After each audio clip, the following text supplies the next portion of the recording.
Thanks for having us, George. You've just been training Lucas. How is being a trainer and a manager going? Good, hopefully, so far. So far, I have one fighter.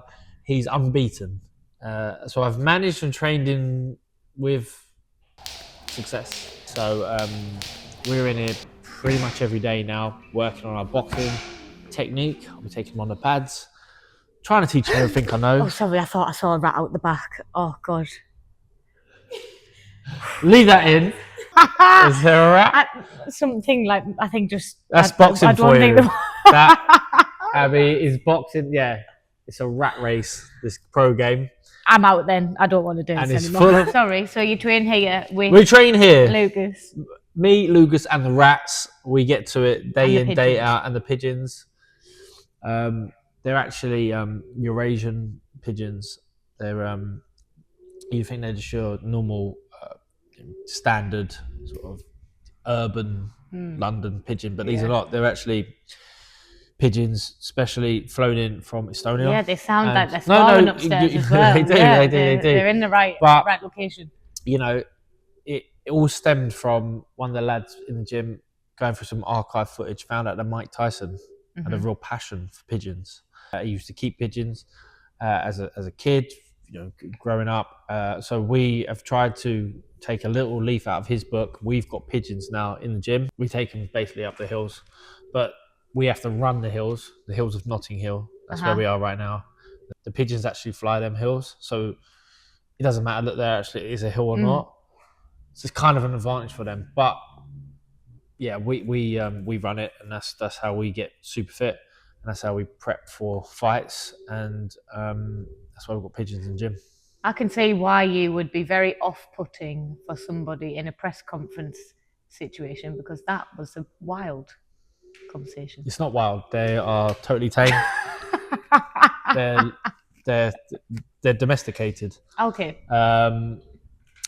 Pigeons. So you've got the pigeons, but back to Lucas. Was Dale Youth always the place that you would train, being that I know you haven't trained specifically here, but it was the same club that was in the Grenfell Tower. Was there any other option, being that you're both Dale Youth boys? No, this is a great question, Abby, because when any ex-fighter who remains in boxing, there is a point where you think, oh, am I going to become a trainer? I've been popping down here on a Sunday morning, coaching the amateurs, feeling like maybe I'm giving a little bit back. It's volunteer work. This is a registered charity. This is where champions are born, and I want to do something good like my trainer did, Mickey Delaney, who's still down here now. He's 80 years of age. He's still slipping and sliding. I just love coming down here and seeing my old coach, Mick, which is sweet. So at 80, you'll be slipping and maybe sliding as well? I'll be trying to be slipping and sliding. I might have a bit more wear and tear than Mick does. Mick is immortal, but I don't think I'll last that long.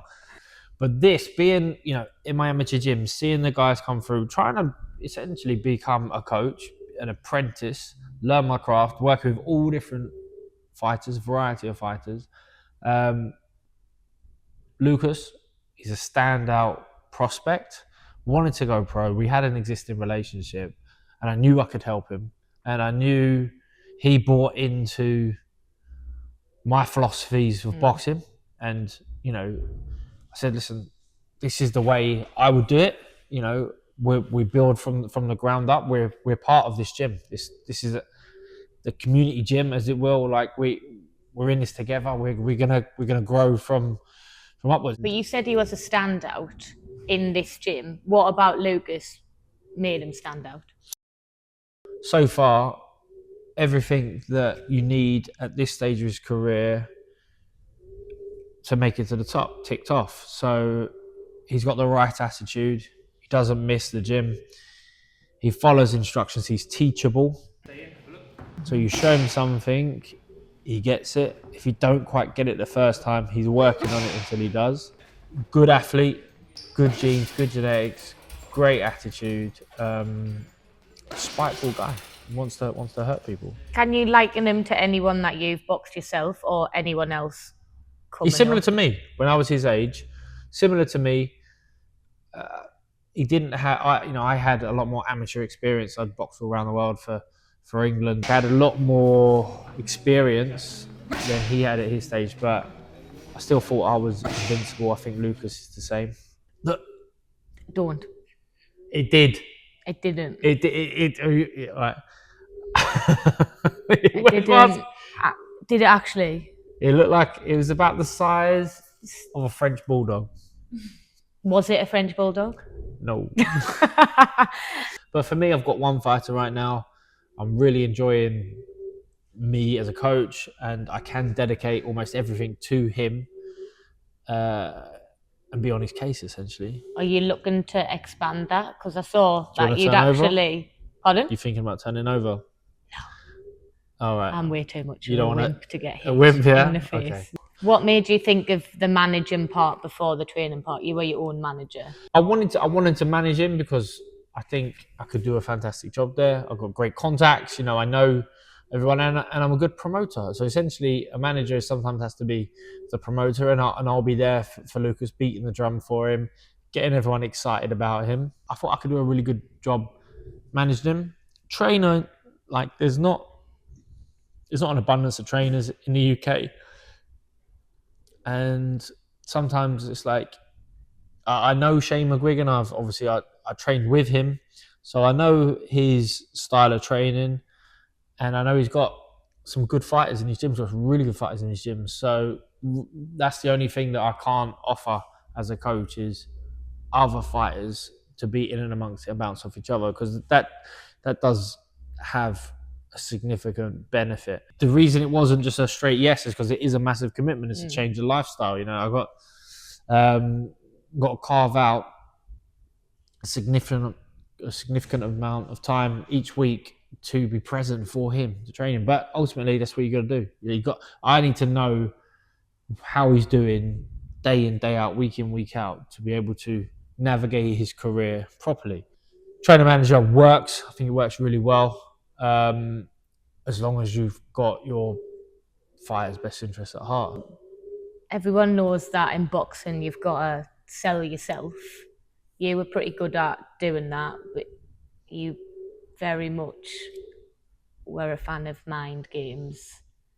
Is there anything that you would teach on the mental side for Lucas as well as the training side? Are we going to get him? You were sat with the Rubik's Cube. Are we going to get him knitting? Knitting, yeah, yes. I don't know. It's an off-putting thing. You did that to put him off, right? It's not about the actual activity.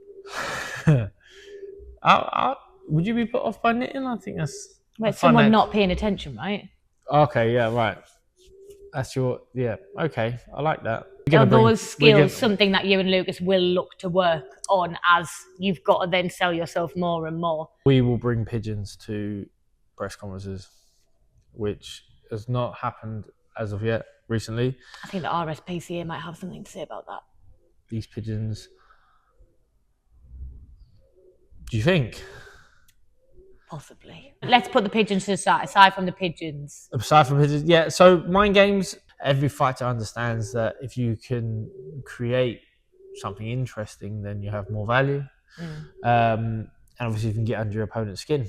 I'd like to see him execute some intricate mind games to get in his opponent's head.